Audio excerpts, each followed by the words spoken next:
Good afternoon and welcome to the Midday News. I am Sandy Williams. Here's what we have in the bulletin.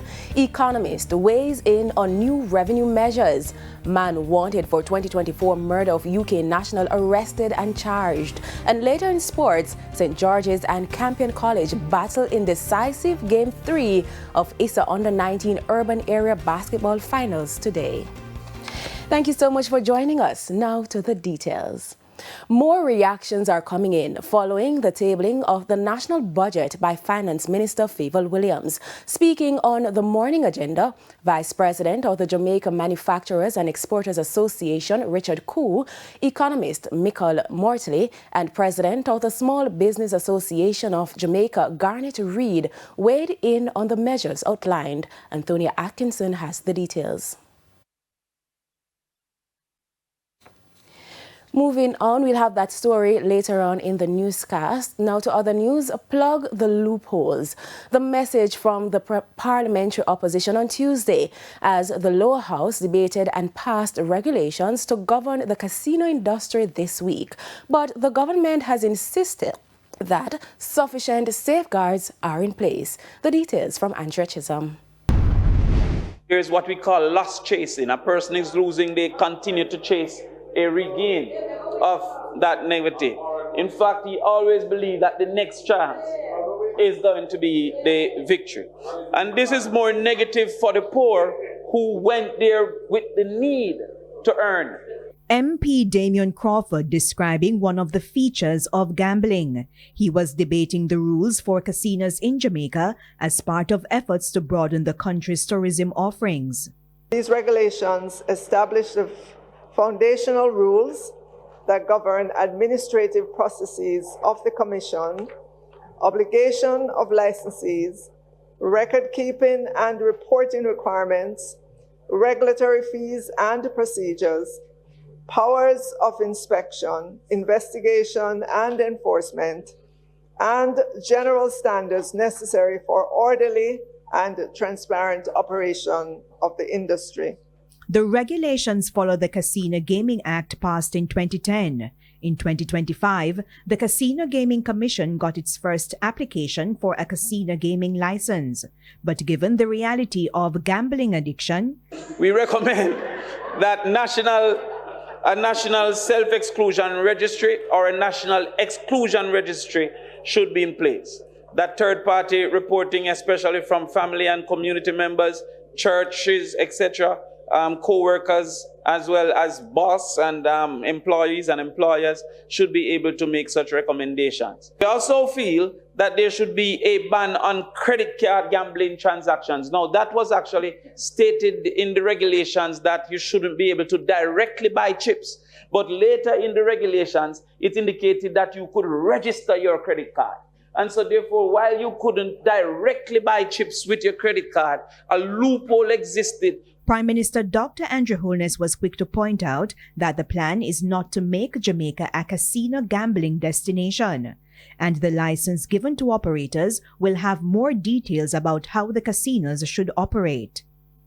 Remember, the framework of the whole management of casino gaming in Jamaica does require the casino operator, as I said in my initial presentation, but to clarify even more, to manage in such a way that the gamer must register and their use of the facility is monitored.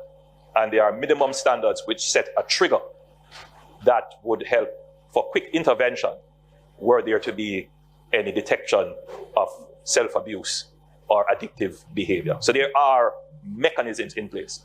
Andrea Chisholm, TVJ News. And now we go back to a previous story where more reactions are coming in following the tabling of the national budget by Finance Minister Favour Williams. Antonia Atkinson reports. Finance Minister Favour Williams says the government is expected to rake in approximately $300 million in the first instance with the imposition of the digital economic tax. The general consumption tax on digital services forms part of the new revenue measures announced on Thursday. When fully implemented in the 2027-28 financial year, the finance minister projects that some $4.2 billion will be collected annually. However, tax economist Michael Mortley is calling for greater clarity on exactly which services will fall under the new regime. While acknowledging that the revenue measures are necessary, concerns have been raised that uncertainty surrounding the scope of the tax could create challenges, particularly for small and medium-sized enterprises that rely heavily on online platforms. One that isn't going to be implemented till 2027. So that one, the ministry and ministers still need to come out and give us a little bit more as to what exactly will be taxed. Since it came out, I've personally gotten a little bit more context on what some of the things that may be taxed in there, but it's still onus on the ministry to come out with what exactly is going to be affected by that. Effective May 1, 2026, a special consumption tax will be imposed on non-alcoholic sweetened beverages, whether locally manufactured or imported. The products will be taxed at 2 cents per milliliter. But for Vice President of the Jamaica Manufacturers and Exporters Association, Richard Coe, the measures could have a direct impact on production costs. Our immediate concern is how our prices will affect consumers and their consumption of our products. And so we're crunching the numbers to see where our prices will land. So it's early days. We don't have all the information that we will need to make our calculations. But the general sentiment coming from the JMA is that while it is a bitter pill, there's enough sweetener in it to make these tax increases palatable. And we will do as an organization and a sector, we'll do everything in our power to absorb what costs we can. He adds that while he believes there was not enough consultation, the increase itself is not entirely surprising, given the government's fiscal direction. The government has carefully selected